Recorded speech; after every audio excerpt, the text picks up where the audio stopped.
My daughter-in-law called and yelled, "I emptied your accounts and sold your house so we can get married in Vegas tomorrow. Bye, worthless old woman." I just smiled back. She had no idea the document was fake, and all the stolen money and house were a trap. When the police showed up at the airport, she fell to her knees and screamed in horror. My name is Ruby Thompson. I'm 68 years old, and I live in Atlanta, Georgia, in the Buckhead area. Spent 40 years as a notary public specializing in real estate transactions and powers of attorney. I've authenticated thousands of signatures, verified countless documents, and developed what my colleagues used to call a photographic memory for paperwork. Thought I'd spend my retirement collecting antique seals and wax impressions from different historical periods. Got over 200 pieces in my collection now.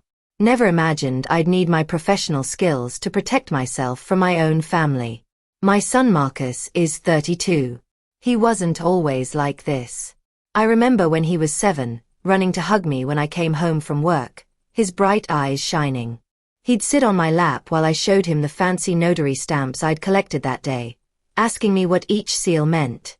Back then, his eyes sparkled with genuine curiosity, not the cold calculation I see in them now. Everything changed 3 years ago when he met Shanice Williams.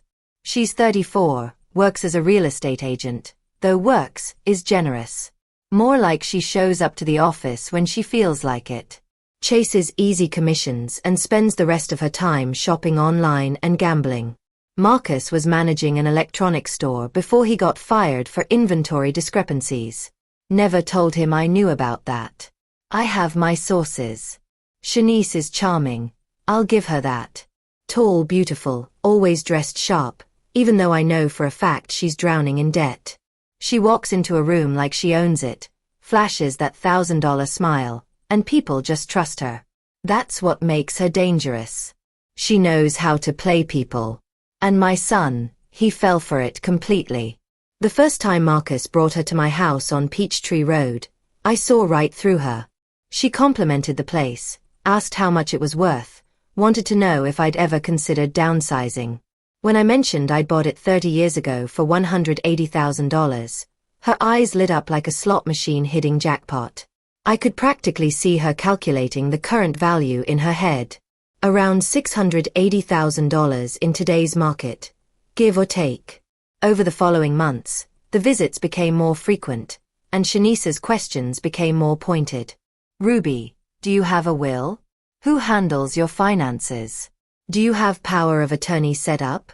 What about a living trust? She'd phrase it all as concern. Just want to make sure you're protected. You know, you're not getting any younger. I'm not stupid. I spent 4 decades dealing with con artists trying to forge signatures, fake documents, steal inheritances. I know the signs. But what really confirmed my suspicions happened a month ago. I came home early from my afternoon walk. Usually I'm gone for an hour, but it started raining, so I turned back after 20 minutes. When I walked into my study, I heard the drawer of my filing cabinet slide shut a bit too quickly. Shanice was standing there, phone in her hand, looking startled. Ruby, didn't hear you come in. Just looking for a pen. I smiled, pointed to the pen holder on my desk filled with at least a dozen pens. There you go. She laughed it off, grabbed a pen, made some excuse about needing to write down a client's number. But I saw her phone screen before she turned it off. She'd been taking photos. Photos of my property deed. Photos of my bank statements that I'd foolishly left visible on my desk. That night, after they left, I installed hidden cameras in my study. Tiny things, not even noticeable unless you're looking for them. Professional grade, cost me $2,400, but worth every penny. For the next 3 weeks I watched. Shanice came over twice when I was napping in my bedroom. Both times, she went straight to my study, photographed more documents, even tried the locked drawer where I keep sensitive papers. When that didn't work, she measured the lock with her phone's ruler app. Planning to come back with the right tools, I'd bet. Marcus was complicit. I saw the texts he'd leave out accidentally when I'd walk into the room. Screenshots to Shanice. Mom's taking her pills, forgetful lately. He was setting the stage, building a narrative that I was losing my mental faculties, that I needed help managing my affairs. The worst part. Watching my son transform into someone I didn't recognize. He stopped calling me Mama 2 years ago. Now it's just Ruby, spoken with this detached politeness that cuts deeper than any insult. He looks at me like I'm an obstacle, not a parent. Like I'm a bank account with an inconvenient pulse. Last week, things escalated. I was sitting in my living room pretending to watch TV when Marcus and Shanice arrived unannounced. Shanice sat down across from me, leaned forward with her elbows on her knees, put on her most sincere face. Ruby, Marcus, and I have been talking. We're worried about you. Worried. I kept my voice neutral. You're living alone in this big house, getting older. What if something happens? What if you fall? Have a medical emergency. Marcus chimed in, his voice syrupy sweet. We think you should consider letting us help manage things. Just temporarily, until you're more settled. Manage what things? Shanice smiled. Your finances, the house, legal matters. We could move in, take care of you, make sure everything's handled properly. I looked at Marcus. My son. The boy I raised alone after his father passed. The boy I worked overtime for so he could have basketball camps and video games and everything he wanted. He wouldn't meet my eyes. I appreciate the concern, I said slowly, but I'm doing just fine. Shanice's smile tightened just a fraction. Of course. Just think about it. We're here if you need us. They left shortly after. I sat there for a long time, staring at nothing, feeling something inside me shift. A line had been crossed. They weren't even being subtle anymore. That evening, my phone rang. Shanice's name appeared on the screen. I answered. Ruby, we need to talk about your future. Her voice had lost all pretense of warmth. You're getting older. You need help whether you want to admit it or not. I said nothing. Let her fill the silence. Marcus and I have decided we're going to step in. For your own good. We can do this the easy way, with your cooperation, or the hard way. Your choice. The line went dead. I sat there, phone still pressed to my ear, and smiled. Because Shanice Williams had just made a critical mistake. She'd shown her hand. And I'm very good at poker. After that phone call, I sat in my study until nearly midnight, thinking. Not about what I had lost, but about what I needed to do. 40 years as a notary teaches you to read people, spot forgeries, understand legal loopholes. But it also teaches you patience and precision. I thought back to better times. To when Marcus was 14, begging me to teach him calligraphy. I'd spent weeks showing him how to hold the pen, how to control pressure, create those elegant loops and curves. He'd filled notebook after notebook with practice letters, so proud when he finally mastered it.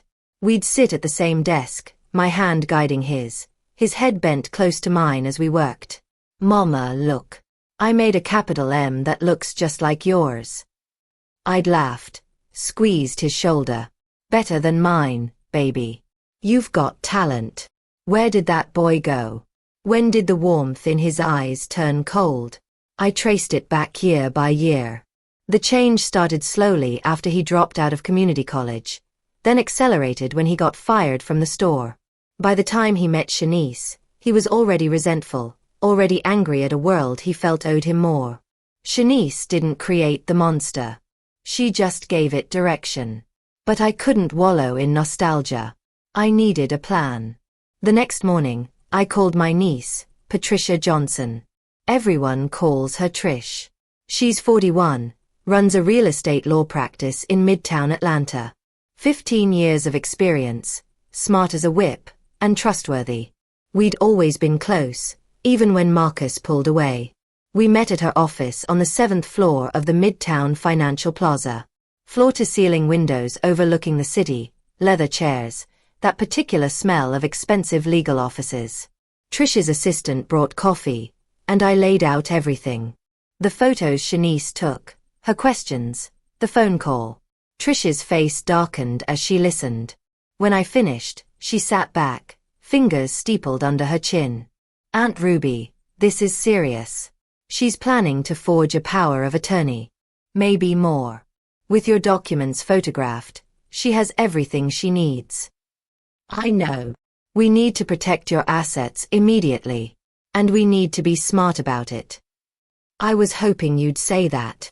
Over the next 2 hours, we crafted a plan. A trap, really. Trish pulled up property records on her computer, showed me a house at 1047 Martin Luther King Jr. Drive. Foreclosed property owned by a bank, sitting empty for 6 months. Worthless for any real transaction. What if, Trish said slowly, Shanice thought this was your house? I smiled. Go on. We spent the rest of the week executing our strategy. First, Trish helped me establish an irrevocable living trust.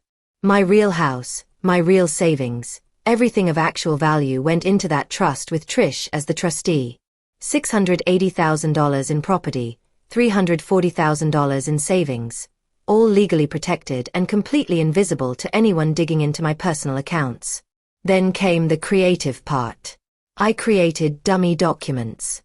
A fake deed for the MLK Drive property, complete with notary stamps I'd kept from my working days. Bank statements showing accounts with $127,000, printed on authentic bank letterhead I'd saved years ago. The numbers were real enough, but the accounts? Those were decoys.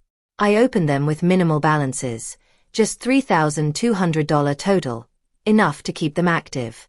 I assembled everything in a folder marked Important Documents, and left it in my study's filing cabinet, the one Shanice had tried to open. I made sure it was now conveniently unlocked. Then I played my part. Started acting a bit more forgetful around Shanice and Marcus. Left my reading glasses in odd places, asked them to repeat things, let them see me struggle with my phone. Built their confidence that I was slipping, that I'd be easy to manipulate. Ruby, are you okay? You asked me that question twice already, Marcus said one afternoon, concern in his voice that might have been genuine if I didn't know better. Did I? Sorry, mine's not what it used to be. I watched Shanice's eyes light up, watched her exchange glances with Marcus. They were practically rubbing their hands together. 3 days ago, I set the final piece. I mentioned casually over dinner that I was thinking of visiting an old colleague in Savannah for a couple of weeks. Needed to clear my head, enjoy some time away. That's a great idea, Shanice said immediately. You should go. Marcus and I can watch the house for you. Would you? That would be helpful. Of course. Take your time. We'll take care of everything. I bet you will, I thought. The night before my supposed trip, I left a blank power of attorney form on my desk, right next to a pen, right next to that Important Documents folder. Not subtle, but I was counting on Shanice's greed overriding her caution. That evening, after they thought I'd gone to bed, I watched from my bedroom through the camera feed on my tablet. Shanice crept into my study like a cartoon burglar, looked around, then spotted the form. She picked it up, examined it, then pulled out her phone. For the next 20 minutes, I watched her practice forging my signature, using the documents she'd photographed weeks ago as reference. She tried it on scratch paper first, getting the pressure right, the angle, the flow. When she finally got it close enough, she carefully filled out the power of attorney form, forged my signature at the bottom, and used one of my old notary stamps to make it official.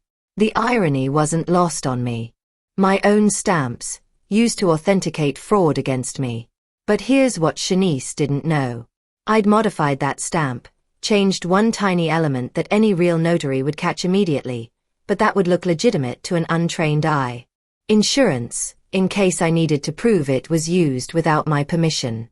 I watched her photograph the fake documents about the MLK Drive property, the dummy bank statements. Watched her text Marcus. Got everything. This is really happening. Her response came fast. How much? Over $600K total.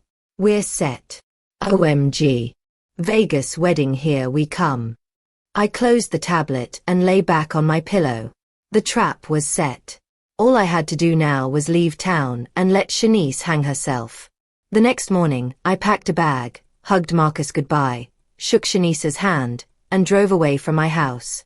Watched them in my rearview mirror, standing in the driveway, waiting for me to disappear around the corner.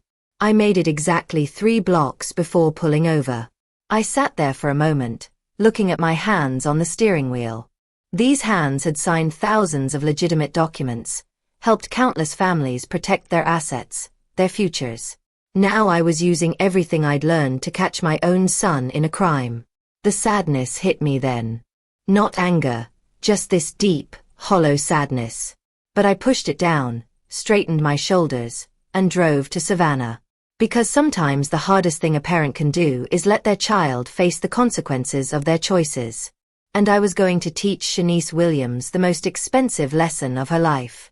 I spent 2 days in Savannah at a small hotel, watching my phone like a hawk.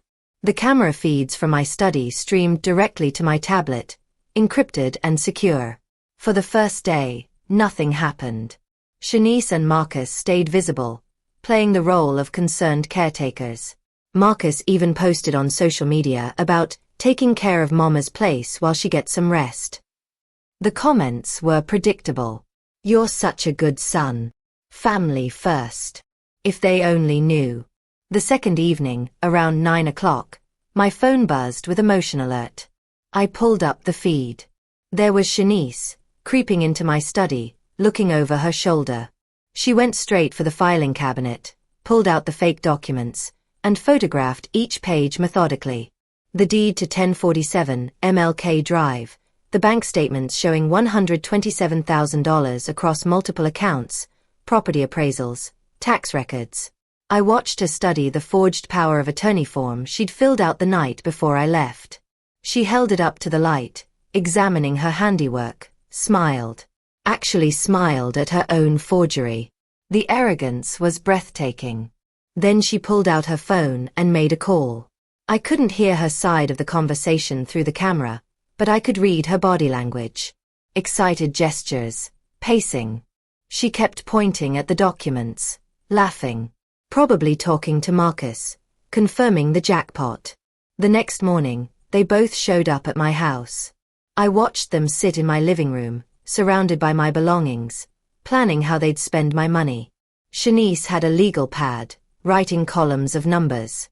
Marcus scrolled through his phone, showing her pictures. Wedding venues in Las Vegas. Expensive hotels. Designer suits.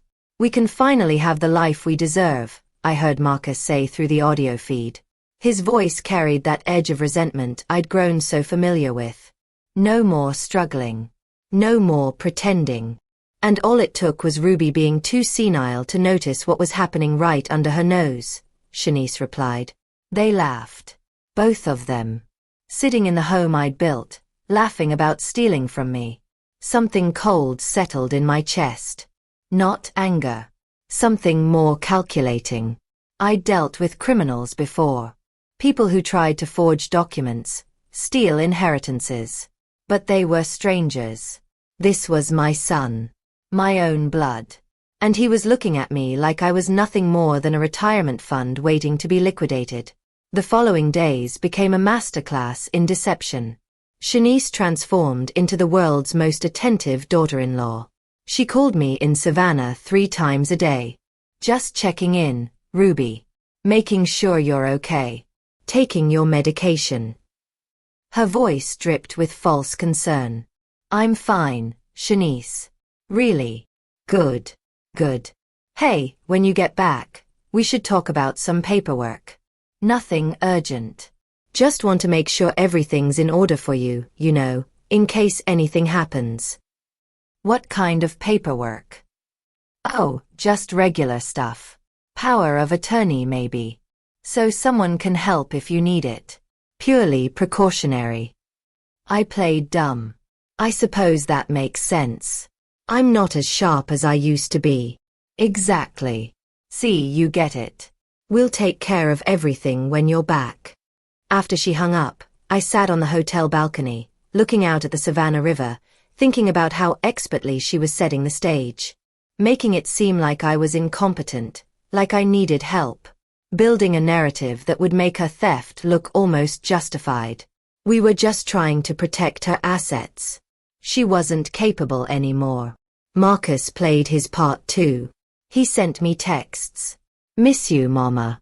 Take your time. Rest." The word "Mama" appearing for the first time in years. How convenient that his affection returned exactly when he needed something. A week into my vacation, I decided it was time to come home. I called Shanice. "Ruby, how are you feeling? Ready to come back?" "I think so. Getting a bit lonely here." Of course. "When are you thinking?" "Maybe the day after tomorrow." There was a pause. I could practically hear the calculations happening in her head. "Actually, Ruby, why don't you stay a bit longer? You sound like you could use more rest. Take another week. Marcus and I will keep everything perfect here." Translation: give me more time to execute my plan. Well, if you think that's best. I do. Absolutely. You just relax. We've got everything under control. I'm sure you do, I thought. That evening, I called Trish from my hotel room. "How's everything progressing on your end?" "The trust is locked down tight. Everything's transferred. On paper, you own nothing. I'm the sole trustee. If anyone tried to steal from you right now, they'd be stealing from accounts that legally don't exist." "And the properties?" "The house on Peachtree Road is completely protected. As for MLK Drive, I've been in touch with the bank that actually owns it. They're aware someone might try to forge documents for that address. They're cooperating fully." "Excellent. Aunt Ruby, are you sure about this? Once Shanice makes a move, there's no going back." I thought about Marcus calling me a worthless old woman, in his text to Shanice. About them laughing in my living room. About my son looking at me and seeing nothing but dollar signs. "I'm sure." "Okay. I'll be ready when you need me." 3 days before I was scheduled to return home, I received a text from Marcus. "Mama, Shanice and I were thinking. You've worked so hard your whole life. You should enjoy retirement without worrying about paperwork and bills and all that stuff. Let us handle it for you. We love you." The manipulation was so transparent it would have been funny if it weren't so pathetic. But I played along. "That's very thoughtful, baby. Let's talk when I get back." His response was immediate. "Can't wait." I spent my last evening in Savannah sitting on that hotel balcony, drinking coffee, watching the sunset paint the river in shades of orange and gold. In less than 72 hours, Shanice would make her move. She'd take that forged power of attorney to some notary who didn't know me, get it authenticated, and start draining accounts that didn't really exist. She thought she was so clever. Thought she'd found the perfect mark. An old woman alone, getting forgetful, with a fat bank account and valuable property. But she'd forgotten something crucial. I'd spent 40 years in this business. I'd seen every scam, every fraud, every forgery technique. I'd authenticated tens of thousands of signatures, could spot a fake from across a room. I knew every legal loophole, every protection mechanism, every way to shield assets from theft. Shanice Williams was about to learn that some old women bite back. I returned home on a Tuesday morning. Shanice and Marcus were waiting for me. All smiles and hugs. The house was spotless. Fresh flowers on the dining table. Coffee brewing in the kitchen. "Welcome back, Ruby. You look so rested." Shanice gripped my hand, pulled me into one of those aggressive hugs that's just a bit too tight. Marcus kissed my cheek. "How was Savannah, Mama?" "Lovely. Very peaceful." We sat in the living room and they asked about my trip. I kept my answers vague, played up being tired and a bit confused about some details. I saw them exchange glances. Good. Let them think I was deteriorating. After an hour of small talk, Shanice leaned forward. "Ruby, Marcus and I have been talking. We're really worried about you living here alone. It's a big house. Lots to manage." "I manage fine. Do you, though? We noticed some bills on your desk that hadn't been paid. And you forgot to lock the back door twice last week. Both lies, of course. But I nodded slowly, pretended to be concerned. Did I? You did. And that's okay. It happens. But that's why we think you should let us help. Officially. Here it comes. Marcus placed his hand on mine. Mama, we want you to sign some documents. Give Shanice power of attorney. Just temporarily, so she can help manage things. Pay bills, handle the house, make sure everything's taken care of. I looked at his hand on mine. His nails were manicured. Probably cost $40. My money, most likely. I don't know. That seems like a big step. Shanice's smile tightened. It's really not. It's completely standard. People do it all the time. And you can revoke it whenever you want. We just want to help. I let the silence stretch. Watched them squirm. Let me think about it, I finally said. Marcus's grip on my hand tightened. Mama, please. We're trying to protect you. I said I'll think about it. Shanice stood abruptly. Fine. Think about it. But Ruby, you need to face reality. You're not getting any younger. Things are slipping through the cracks. We're trying to help before something serious happens. They left shortly after, tension crackling between us. I watched them drive away, then immediately pulled out my tablet and reviewed the camera footage from while I was gone. They'd been in my study 14 times. 14. Photographing documents, discussing strategies, planning their approach. In one video, Marcus sat at my desk practicing my signature. We need to be able to forge this if the power of attorney thing doesn't work, he said. Shanice laughed. Your mama's such a sucker. She actually believes we care. She's always been gullible. Remember when I convinced her I needed $5,000 for car repairs 3 years ago? Spent it on Shanice's engagement ring. They high-fived. Actually high-fived over stealing from me. I saved every video, backed it up to 3 different cloud services, and sent copies to Trish. The next morning, I called Shanice. Put on my most defeated voice. I've been thinking about what you said. You're right. I do need help. Can you come over today? Of course. We'll be there in 20 minutes. They arrived with a folder of documents. Pre-printed power of attorney forms, financial authorization forms, documents that would give Shanice complete control over what she thought were my assets. We sat at my dining table. Shanice spread the papers out, explaining each one with false patience. This one lets me access your bank accounts. This one allows me to make decisions about the property. This one authorizes me to sign on your behalf. I picked up a pen, looked at the documents. My hand hovered over the signature line. Are you sure this is necessary? I asked one more time, giving them a chance to back out. Completely necessary, Marcus said firmly. It's for your own good. I signed. Every document. Watched Shanice's eyes light up with each signature. Perfect. This is perfect, Ruby. You won't regret this. We'll take such good care of everything. They practically ran out of my house, documents clutched in Shanice's hands like lottery tickets. I sat there for a long moment, then called Trish. It's done. She has the documents. Are you sure they're the decoys? Positive. She now has legal authorization to access accounts containing $3,200 total and claim ownership of a property that belongs to a bank. Everything of actual value is protected in the trust.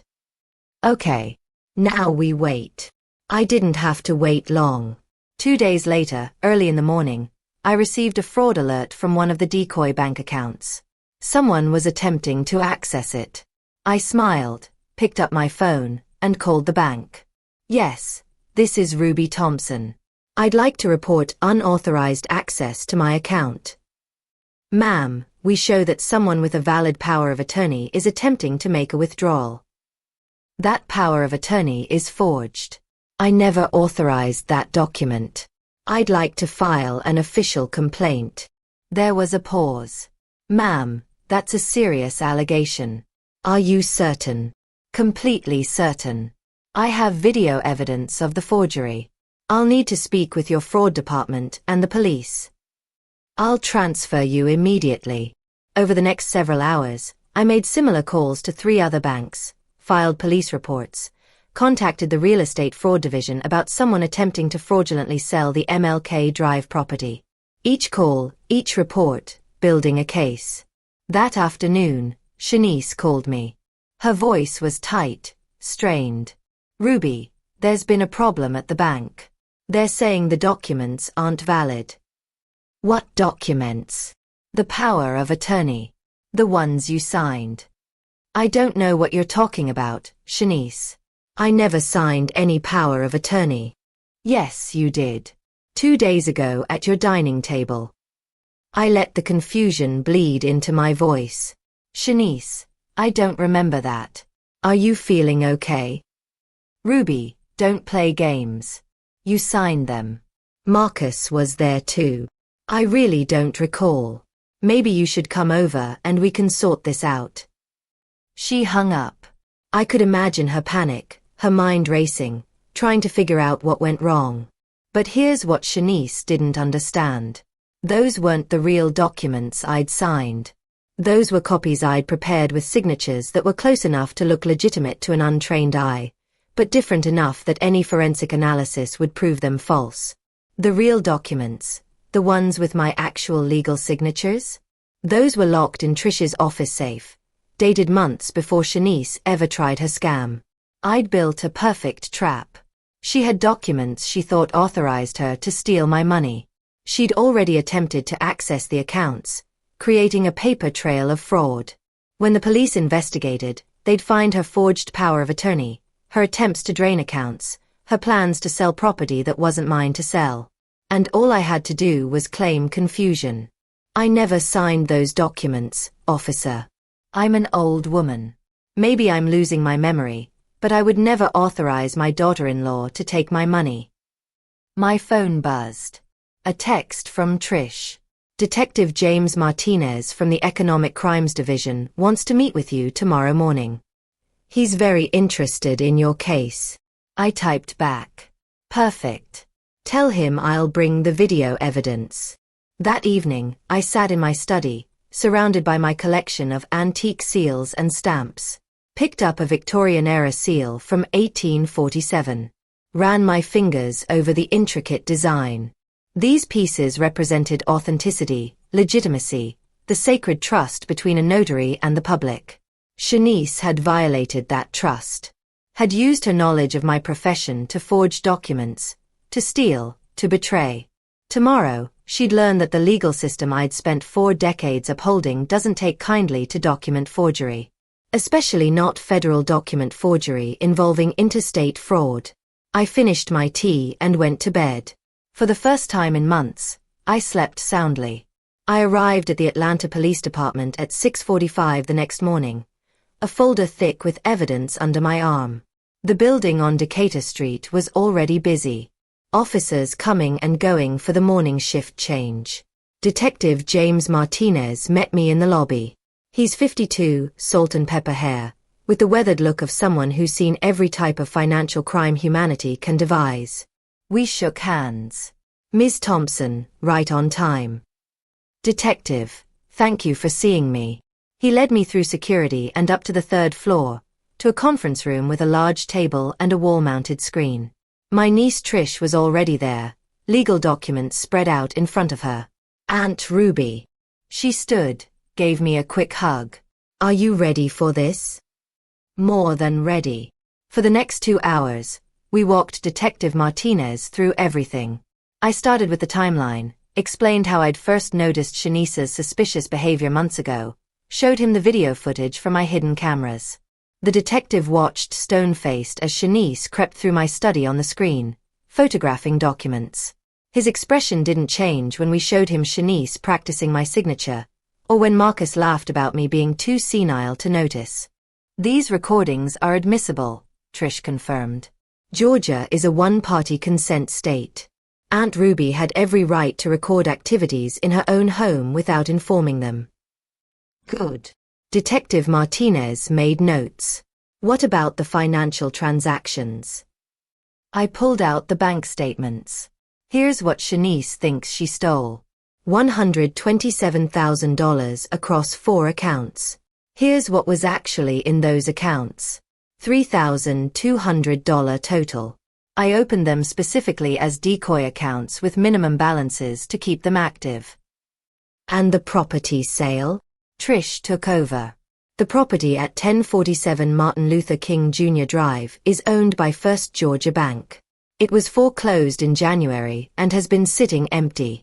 There's no way it could legally be sold by Ruby or anyone claiming to represent her. The deed Shanice used was fabricated by my aunt as part of the trap. Detective Martinez leaned back in his chair. So what we have is attempted grand theft, identity theft, forgery of legal documents, and fraud. What about the interstate angle? Shanice is planning to take the money to Nevada, I said. She's flying to Las Vegas this afternoon for her wedding. The money was intended to cross state lines, which makes this federal. As if on cue, there was a knock on the door. A woman in her mid-40s entered, wearing a dark suit and an FBI badge on her belt. Special Agent Carmen Rodriguez. She introduced herself. I understand we have an interstate fraud case. Detective Martinez briefed her quickly. Agent Rodriguez listened, her expression growing colder with each detail. Document forgery across state lines. Attempted wire fraud. Identity theft with intent to commit interstate commerce violations. She looked at me. Ms. Thompson, you've built an airtight case here. I'd like the Bureau to take point on this. Whatever puts Shanice Williams behind bars for the longest time, I said simply. They conferred for a few minutes, talking in low voices about jurisdiction and charges. I caught phrases like federal sentencing guidelines, and consecutive sentences, and no early release. Finally, Detective Martinez turned back to me. Ms. Thompson, we're ready to proceed. I need you to file an official complaint, and then we'll get the arrest warrant. Given that she's planning to flee the state this afternoon, we'll execute the warrant at the airport before her flight. The word flee settled heavy in the air. That's exactly what it was. Fleeing with stolen money to start a new life in another state. I signed the complaint. My hand was steady, my signature perfect. All those years as a notary, I could still produce a flawless signature even under stress. There's one more thing, Trish said quietly. She slid a document across the table. Marcus Thompson was an active participant. His text messages and emails show he helped plan this, encouraged it, and benefited from it. He's not an innocent party. Agent Rodriguez reviewed the evidence. Conspiracy to commit fraud. He'll be charged as well. I felt something twist in my chest. My son. But I pushed the feeling down. He'd made his choice. When do you arrest them? I asked. Their flight leaves at 2:30, Detective Martinez said. We'll have a team at Hartsfield-Jackson at 2:15. Plain clothes. Federal agents will take them in the terminal after they've checked in. Public arrest sends a message. About that, I said. Make it very public. Let everyone see what happens when you forge documents and steal from family. Detective Martinez smiled grimly. I think we can arrange that. We spent another hour going through final details. I provided copies of every video, every document, every piece of evidence. Trish walked them through the legal structure of the living trust, proving beyond any doubt that the property Shanice claimed to have sold was never mine to sell, and the accounts she drained were decoys. At 9:15, I looked at the clock on the conference room wall. They're probably just waking up, I said, checking that the money's still in the account, planning their big day. Let them plan, Agent Rodriguez said. They've got about 5 hours of freedom left. After that, the next decade looks very different for Ms. Williams. I gathered my papers, thanked everyone, and left the police station with Trish. We stood outside in the Atlanta morning sun, the temperature already climbing toward 85. "Aunt Ruby, are you sure about this?" Trish asked. "Once they're arrested, there's no taking it back. Marcus is going to face serious charges." "I know. He's your son." "He stopped being my son the moment he decided I was nothing more than a bank account." I looked at my niece. "Trish, you're more family to me than Marcus has been in 3 years. He made his choice. Now he gets to live with the consequences." Trish nodded slowly. "Okay. I'll meet you at your place later, after it's done." I drove home, made myself breakfast, and tried to go about my normal routine. But my eyes kept drifting to the clock. 10 o'clock. 11 o'clock. Noon. Somewhere across Atlanta, Shanice and Marcus were packing for Vegas, dreaming about their new life, probably laughing about how easy it was to fool the old woman. 1 o'clock.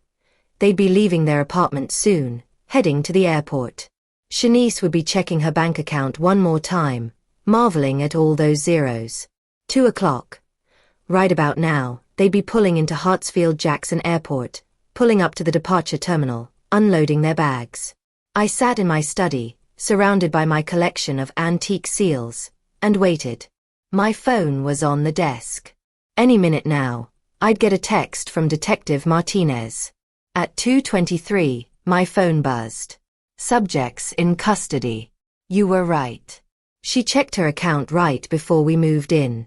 The look on her face when she saw the badges was priceless. I smiled, set the phone down, walked to my liquor cabinet, and poured myself a small glass of bourbon. Here's to justice, I thought. And to the power of really good documentation. Somewhere in Hartsfield-Jackson Airport, Shanice Williams was learning that the hardest lessons cost the most. Detective Martinez's text didn't give me details about the arrest itself, but Trish called an hour later with the full story. "Aunt Ruby, you should have seen it," she said, barely containing her excitement. "I was there when they brought them in." Shanice walked into that airport like she owned it. Designer luggage, first-class tickets, checking her phone every 30 seconds to look at that bank balance. Marcus was posting on Instagram about their dream wedding right up until the moment the cuffs went on. I listened as Trish described the scene. Shanice and Marcus had arrived at Hartsfield-Jackson around 1:45 that afternoon, checked their bags, breezed through security. They'd gone to a coffee shop in the departure terminal, ordering expensive lattes, laughing, planning their future. They had no idea, Trish said. Detective Martinez and Agent Rodriguez were watching from different positions. Plain clothes, just 2 more travelers. They waited until Shanice was mid-sip of her coffee, 15 minutes before boarding. The arrest team approached from 4 directions. 2 Atlanta detectives in casual clothes. 2 FBI agents in business suits. Converging on the coffee shop table where Shanice and Marcus sat, surrounded by shopping bags from the airport boutiques. "Ms. Shanice Williams," Detective Martinez had said, badge already visible. According to Trish, Shanice's first reaction was confusion. She looked up from her phone, smiled that charming smile of hers. "Yes, can I help you? You're under arrest for forgery, wire fraud, identity theft, and interstate fraud conspiracy." The smile had frozen, then slowly melted. "What? There must be some mistake." "No mistake." Detective Martinez produced the warrant. "Hands on the table, please." That's when Marcus started yelling. "What are you doing? We didn't do anything. This is harassment." Agent Rodriguez had turned to him, her face granite. "Mr. Thompson, you're also being detained on suspicion of conspiracy to commit fraud. You have the right to remain silent. I suggest you use it." Trish told me Marcus's face went through 5 different emotions in 3 seconds. Shock, disbelief, panic, rage, and finally something that looked like calculation. He'd immediately tried to pull the victim card. "My mother. This is about my mother, isn't it? She's confused. She's old. She doesn't know what she's saying. We were trying to help her." But the handcuffs were already clicking shut. Detective Martinez read them their Miranda rights while airport travelers stopped to watch, phones out, recording. A couple would later post the videos online. I saw them eventually. Shanice, pale as paper, being led away in handcuffs. Marcus, mascara starting to run from one traveler who splashed coffee on him in the commotion, screaming about lawyers and mistakes and, my mama's senile. The best part, according to Trish, was when they walked past the departure board. The screen showing their flight to Las Vegas. Boarding in 10 minutes. The flight they'd never take. The wedding that would never happen. Shanice looked at that board, Trish said, and something just broke in her. Like reality finally hit. She tried to pull away from the detective, started babbling about the money being real, the documents being legal, everything being legitimate. Did she mention my name? About 50 times. Ruby signed those papers. Ruby gave me permission. Ruby's just confused. Over and over. I smiled. Of course she did. That was exactly what I'd predicted she'd do. They'd been taken to the Atlanta Police Department downtown, separated immediately, put in different interrogation rooms. Standard procedure. Don't let conspirators coordinate their stories. Trish had watched through the one-way glass as Detective Martinez questioned Shanice. She described how Shanice had started confident, insisting there was a mistake, demanding her lawyer, threatening lawsuits. Then Detective Martinez put the first video on the screen. The one where Shanice was photographing my documents in the study. Shanice went quiet, Trish said. Just stared. Young let it play for maybe 30 seconds, then paused it. What did Shanice say? Nothing at first. Just stared at her own image on the screen. Then she said, "How did you get that?" And Martinez said, "Mrs. Thompson's been documenting your activities for 3 months. Every break-in, every forgery, every stolen document. We have it all." I could imagine Shanice's face. The moment when she realized this wasn't a mistake. This was a trap. And she'd walked right into it. Martinez showed her the videos of her practicing your signature, the footage of her at the bank using the forged power of attorney, the transaction records showing her withdrawing the money. All of it. Time-stamped, dated, catalogued. How long before she asked for a lawyer? About 15 minutes. But by then the damage was done. She'd already said enough to bury herself. Kept claiming you'd authorized everything, that she had legitimate documents, that she was just trying to help you. The beauty of it was that every word out of Shanice's mouth made it worse. The more she insisted she'd had my permission, the more clearly she demonstrated her intent to defraud.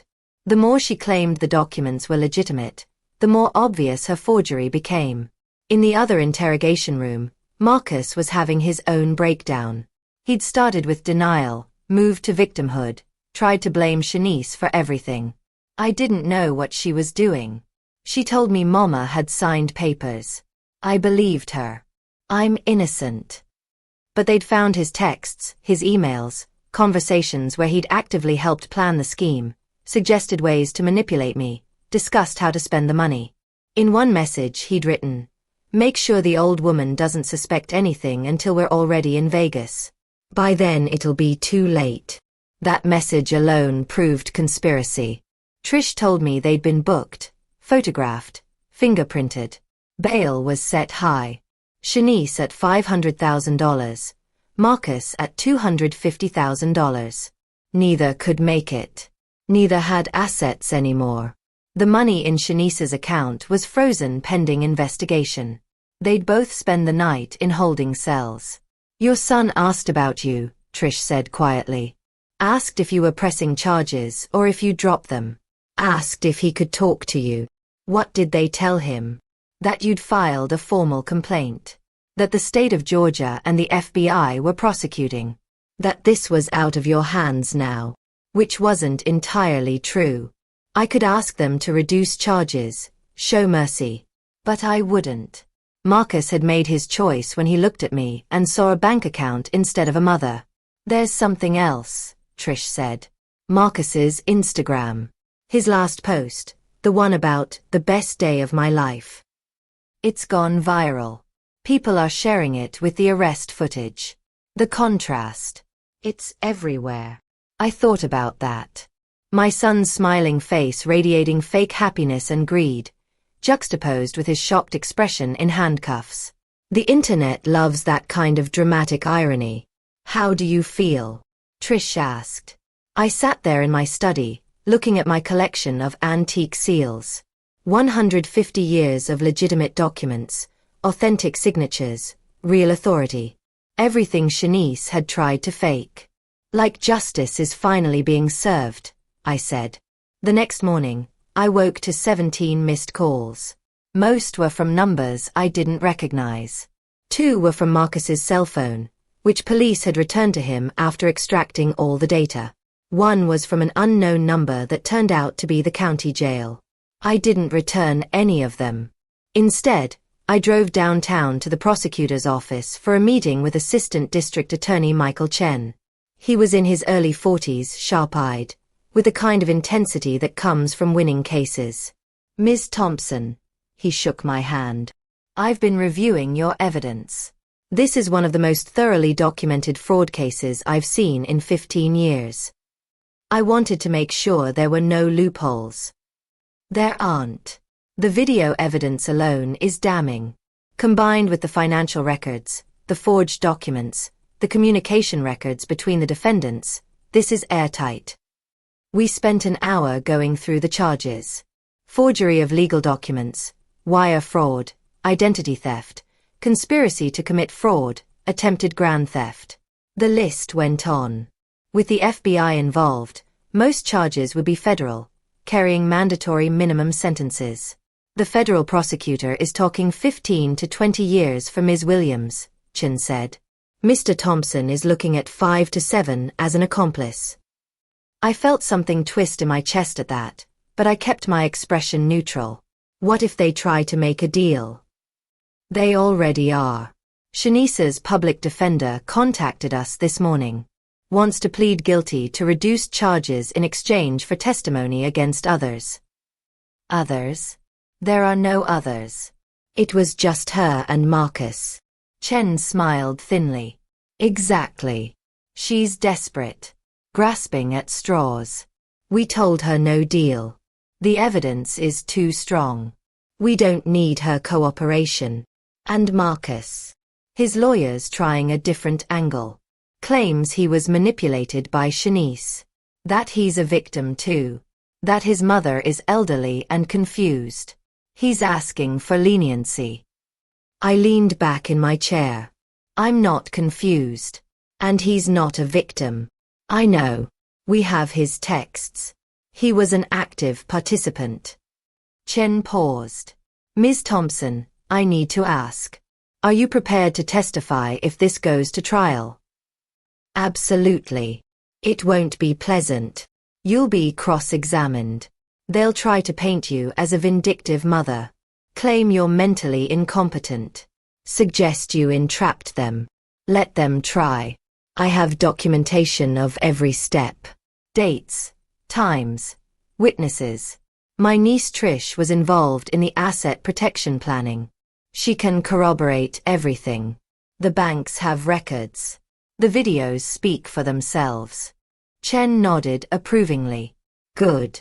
Because Shanice's lawyer is already floating a defense strategy. They're claiming you deliberately created this situation. That you knew what Shanice was planning and set her up instead of stopping her. Entrapment. Exactly. They'll argue you baited her into committing fraud. Entrapment requires a law enforcement officer to induce someone to commit a crime they wouldn't otherwise commit. I'm not law enforcement. And Shanice came up with this scheme on her own. I just provided her with documents she thought were real. That's our position too. But be prepared. The defense will make you out to be a manipulative mastermind. Better than being a naive victim. She smiled. I like you, Ms. Thompson. Most victims in these cases are so shocked they can barely function. You planned this like a chess game. I spent 4 decades authenticating documents and preventing fraud. When someone tried to defraud me, I used what I knew. Over the next several days, the case built momentum. The prosecutor's office filed formal charges. Federal charges came down from the FBI. Bail hearings were held. Bail was denied due to flight risk. Shanice and Marcus would stay in custody until trial. I received another call from the jail. This time I answered. "Mama." Marcus's voice was small, broken, nothing like the cold young man who'd helped plan my destruction. "Marcus. Mama, please. I'm so sorry. I made a mistake. I was influenced by Shanice. She manipulated me. I didn't understand what we were doing was wrong." "You didn't understand that forging my signature and stealing my money was wrong?" "It's not like that. I thought, Mama, please drop the charges. I'm your son. I'll pay you back. I'll do whatever you want. Just please." "You stopped being my son 3 years ago," I said calmly. "You looked at me and saw an obstacle. An inconvenient old woman with too much money. You celebrated stealing from me. You called me worthless. I didn't mean it. I was angry. I was. You meant every word." I kept my voice level. "Factual. You and Shanice planned this for months. You helped her forge documents. You coached her on how to manipulate me. You were going to fly to Las Vegas with my money and start a new life while I had nothing. But the money wasn't even real. The house wasn't yours. You tricked us." There it was. Not remorse for what he'd done. Anger that my trap had worked. "I protected my assets," I said. "Something you forced me to do. The intent to steal was real. The forgery was real. The betrayal was real. Those are the crimes you're paying for. Mama, I'm in jail. In jail. Do you know what it's like here? I imagine it's unpleasant. But that's what happens when you commit federal fraud." "Please," he was crying now. "I'll do anything. Just help me. You're my mother. And you were my son. Past tense. You made your choice. Now you live with it." I hung up before he could respond. Trish called an hour later. "Shanice is trying to negotiate. She's offering to testify that Marcus was the ringleader. That he planned everything. That she was just following his instructions. Throwing him under the bus to save herself." "Exactly. Her lawyer's pitching her as the real victim here.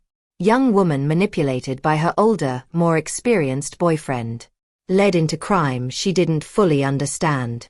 I almost laughed. "She's 34. She's a real estate agent who specializes in document fraud. She knew exactly what she was doing. The prosecutor knows that. They're not buying it. But it shows how desperate she is.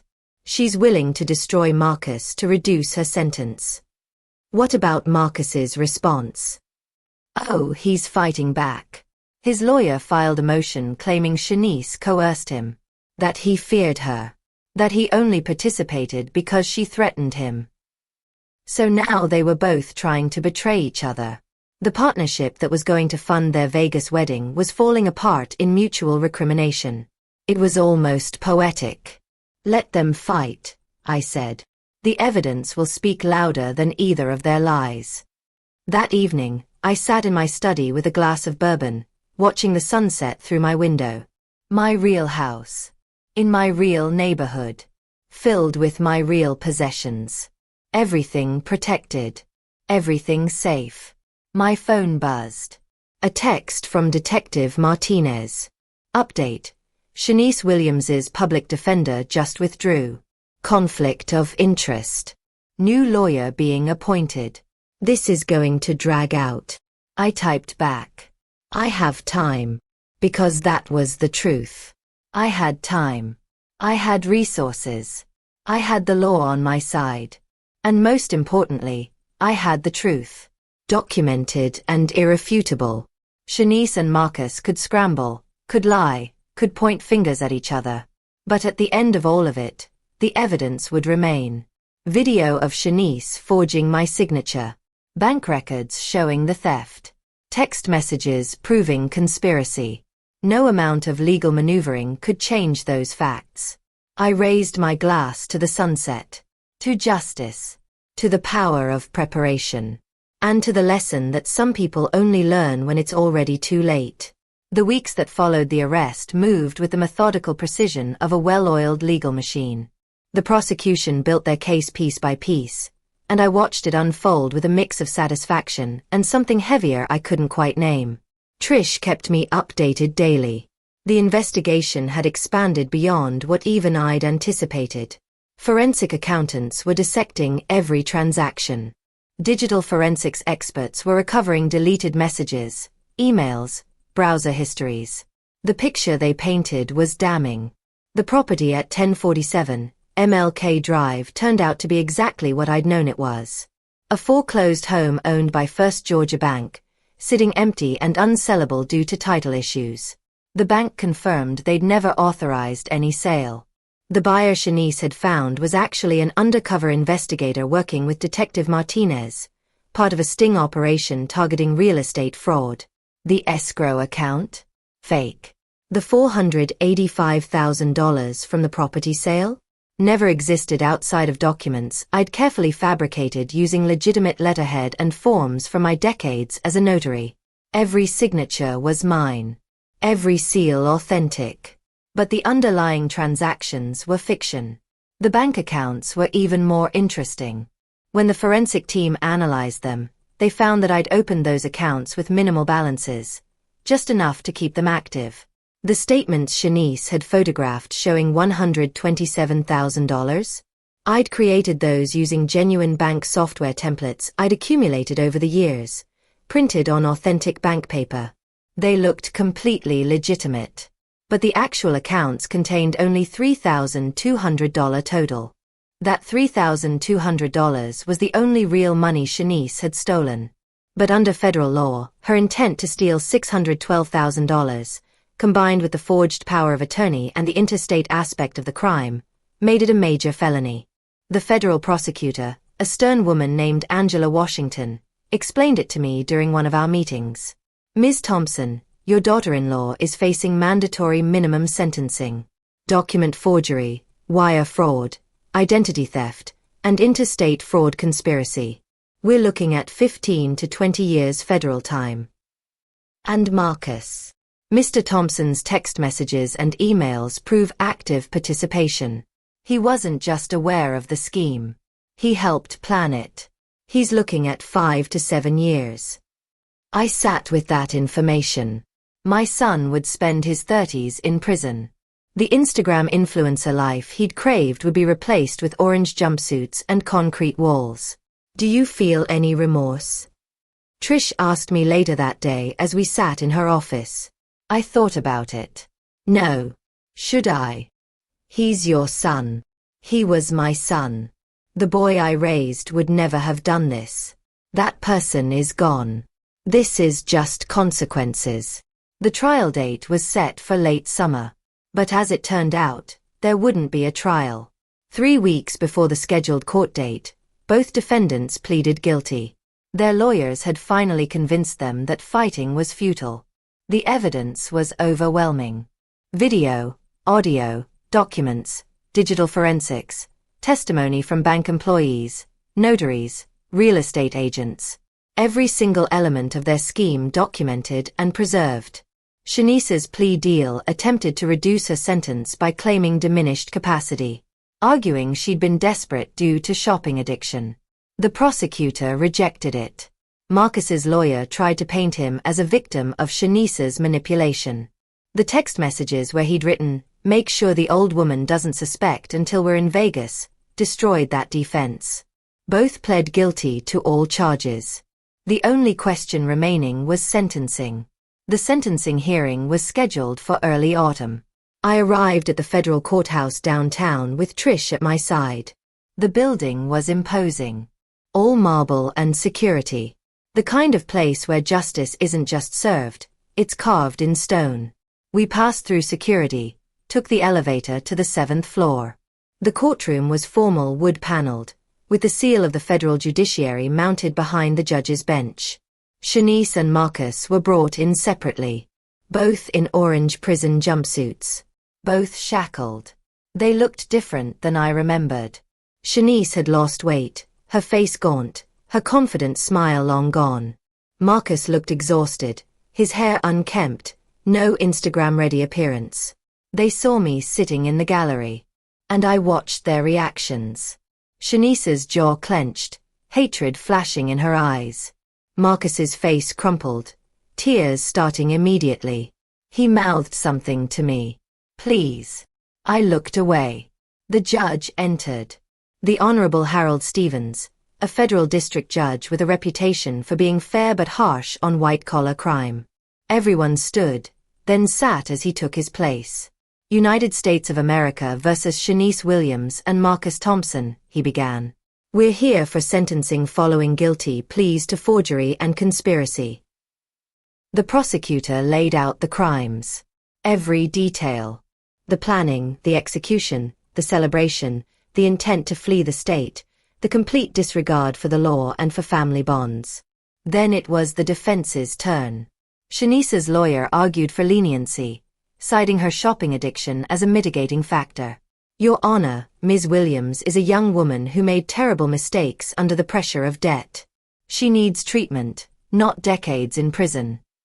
Judge Stevens's expression didn't change. Marcus's lawyer tried a different approach. "Your Honor, Mr. Thompson has expressed deep remorse. He's a first-time offender who was led astray by Ms. Williams. He asks the court for mercy." The judge looked at Marcus. "Mr. Thompson, do you have anything to say before I impose sentence?" Marcus stood shakily. "Yes, Your Honor. I'm so sorry. I was stupid and greedy and I hurt my mother, the woman who raised me alone after my father died. I thought I was owed something, owed a better life. And I convinced myself that taking her money was justified. It wasn't. None of it was. I destroyed my relationship with my mother for money that wasn't even real. I destroyed my future for nothing. I'm so sorry." He looked at me again. "Mama, I'm sorry. I know you'll never forgive me. I don't deserve forgiveness. But I'm sorry." Judge Stevens nodded. "Anything else?" "No, Your Honor." "Ms. Williams." Shanice stood. For a moment, I thought she might actually apologize. Instead, she said, "Your Honor, I object to the characterization of these crimes. Ruby Thompson deliberately set a trap. She created false documents knowing I would find them. She wanted me to commit fraud so she could prosecute me. This is entrapment." The judge's eyebrows rose. "Ms. Williams, you've already pled guilty. Entrapment is not a defense available to you at this stage. Do you have anything else to say? This is unjust. I stole $3,200, not $600,000. The victim wasn't even harmed. Her real assets were protected. This is vindictive prosecution. Are you finished? This is revenge, not justice." "Sit down, Ms. Williams." She sat, glaring at me across the courtroom. Judge Stevens reviewed his notes. Then he looked up. "I've reviewed the pre-sentencing reports, the evidence, and the statements from counsel. These crimes represent a profound betrayal of trust. Ms. Williams, you targeted your boyfriend's elderly mother, forged legal documents, attempted to steal her life savings. The fact that you were unsuccessful due to Ms. Thompson's foresight doesn't mitigate your intent. You planned, executed, and celebrated this fraud." He paused. "Mr. Thompson, you participated willingly in defrauding your own mother. Your text messages show not remorse, but glee." Another pause. "The law is clear on the appropriate sentences for these crimes." I leaned forward. "Shanice Williams," Judge Stevens said, his voice cutting through the silent courtroom, "I hereby sentence you to 15 years in federal prison. 10 years for document forgery and identity theft. 5 years consecutive for wire fraud and interstate fraud conspiracy. You will serve a minimum of 10 years before eligibility for release. You are further ordered to pay restitution in the amount of $573,000 to Ruby Thompson, representing compensation for emotional distress, legal fees, investigation costs, and punitive damages. Shanice's face went white. Her legs buckled and she grabbed the edge of the defense table to stay upright. Her mouth opened and closed like a fish gasping for air, no sound coming out. But I didn't. The money wasn't real. This isn't fair. Her voice cracked, rising to something close to a shout. 15 years for $3,200? Judge Stevens's gaze was ice. Ms. Williams, you're not being sentenced for stealing $3,200. You're being sentenced for attempting to steal over $600,000. For forging federal documents. For identity theft. For conspiracy to commit interstate fraud. In the eyes of the law, intent and action carry equal weight. Your careful planning and execution of this scheme demonstrate clear criminal intent. The fact that Ms. Thompson protected her assets doesn't absolve you of your crimes. Shanice collapsed into her chair. Her lawyer put a hand on her shoulder, but Shanice shrugged it off violently. She turned in her seat, staring at me with pure hatred. I held her gaze. Kept my expression neutral. After a moment, she looked away. Marcus Thompson. The judge continued. I sentence you to 5 years in federal prison for conspiracy to commit fraud and accessory to identity theft. Upon release, you will serve 3 years of supervised probation. You are jointly responsible with Ms. Williams for the $573,000 restitution to Ruby Thompson. Marcus crumpled. He actually fell to his knees, hands covering his face, sobbing. No. Please, Your Honor. Please. I can't. 5 years. I'm 32 years old. When I get out, I'll be 37. Old enough to have learned this lesson, Judge Stevens said flatly. Old enough to rebuild a life based on honesty instead of fraud. Mama. Marcus turned to me, reaching out despite the shackles. Mama, please tell them you forgive me. Tell them to reduce the sentence. You can do something. You have to. I stood up. The courtroom went quiet. Every eye turned to me. I walked to the barrier separating the gallery from the well of the court. Looked down at my son on his knees, face streaked with tears and desperation. Marcus, I said quietly. You stopped being my son the day you called me a worthless old woman. The day you and Shanice laughed about stealing from me. The day you chose money over family. I'm sorry. I'm so sorry. You're sorry you got caught. You're sorry you're facing consequences. But you're not sorry for what you did. If that money had been real, if you'd made it to Las Vegas, you'd be married right now, living off my stolen assets, and I'd probably be in some state facility wondering where my life went wrong. He shook his head violently. No. I would have helped you. You told Shanice to make sure I didn't suspect until you were already in Vegas. By then it'll be too late. That's what you wrote. Your own words, Marcus. His face twisted. You trapped us. You set us up. I protected myself from thieves. That's all. You made every choice that led you here. I turned to the judge. Your Honor, I have nothing more to say. Judge Stevens nodded. Ms. Thompson, do you wish to address the court further? Only this. I spent 4 decades as a notary public. My job was to verify authenticity, to stand as a witness to legitimate transactions, to uphold the integrity of legal documents. When someone forges signatures, they don't just commit fraud. They attack the foundation of trust that holds our entire legal system together. Ms. Williams didn't just betray me personally. She betrayed every honest transaction, every legitimate contract, every real notary who does their job with integrity. I looked at Shanice. You thought you were clever. You thought an old woman wouldn't notice. You were wrong on both counts. Shanice glared at me, her face flushed with impotent rage.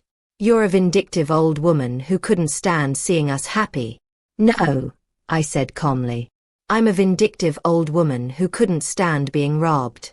There's a difference. This isn't justice," Marcus shouted. "This is revenge." Judge Stevens slammed his gavel. "Mr. Thompson, you will be silent or you will be removed from this courtroom. One more outburst and I'll add contempt charges." Marcus shut his mouth, but his eyes burned with hatred. Good. Let him hate me. Hatred would keep him warm during the next 5 winters in federal prison. "The sentences are final," Judge Stevens said. "The defendants will be remanded to federal custody immediately. This court is adjourned." The gavel struck again. U.S. Marshals moved forward to take Shanice and Marcus away. Shanice went silently now, her shoulders slumped, her cocky demeanor completely shattered.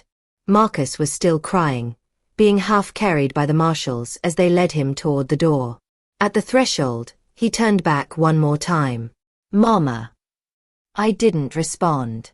Just watched as they took him through the door and out of sight. Trish touched my arm. "Aunt Ruby, are you okay?" I took a deep breath. Let it out slowly. "Yeah, I think I am." We left the courthouse together, walking out into the September sunshine. Atlanta in autumn. The heat finally breaking. The sky that brilliant blue that comes after storm season ends. "What now?" Trish asked. "Now life goes on." Over the following weeks, the details of the case became public. Local news ran the story. Son and daughter-in-law sentenced for elaborate fraud against retired notary. The contrast between Marcus's Instagram posts and his arrest photos went viral. People shared it as a cautionary tale about greed and social media narcissism. The wedding venue in Las Vegas sent me a letter asking if I wanted to claim the $8,500 deposit Shanice had made. It took me 3 days to stop laughing at that. I told them to keep it. Consider it a lesson learned. Shanice was sent to the Federal Correctional Institution in Tallahassee. Marcus went to a men's facility in Alabama. I received notifications about their transfers, their locations, their projected release dates. I filed them away and tried not to think about it. Life did go on. I continued collecting antique seals and stamps. Added 3 new pieces to my collection, including a rare seal from the Ottoman Empire, circa 1890. Beautiful craftsmanship. Authentic documentation. Everything a forgery can never be. Trish visited often. We'd have dinner, talk about her cases, about life. She never mentioned Marcus unless I brought it up, which I rarely did. One evening, months after the sentencing, I was in my study when I came across a photo album. Old pictures from when Marcus was young. His first day of school. His 11th birthday party. His high school graduation. Standing next to me in cap and gown, smiling. I looked at that boy in the photos and tried to reconcile him with the man in the orange jumpsuit, begging for mercy he didn't deserve. I couldn't do it. They were 2 different people. I closed the album, put it back on the shelf, poured myself a bourbon, and sat in my chair, looking out at the Atlanta skyline. Had I done the right thing? Absolutely. Would I do it again? Without hesitation. Did it hurt more than I'd expected? Yes. But justice isn't always satisfying. Sometimes it's just necessary. You do what needs to be done. You protect what matters. And you live with the consequences of both your actions and the actions of others. Marcus made his choice when he looked at me and saw an obstacle instead of a mother. Shanice made her choice when she decided theft was easier than honesty. They both paid for those choices. And me. I made my choice when I decided to fight back instead of becoming a victim. I protected my assets, my dignity, and the integrity of the legal system I'd served for 4 decades. The sun was setting, painting the sky in shades of orange and purple. Somewhere in Alabama, my son was in a prison cell, probably watching the same sunset through bars. Somewhere in Florida, Shanice was doing the same. And here I was. In my home. with my freedom and my assets intact, sipping bourbon and collecting antique seals. Justice had been served. Life went on. And that, sometimes, is all you can ask for. I raised my glass to the sunset, to the future, and to the hard truth that some lessons cost everything to learn.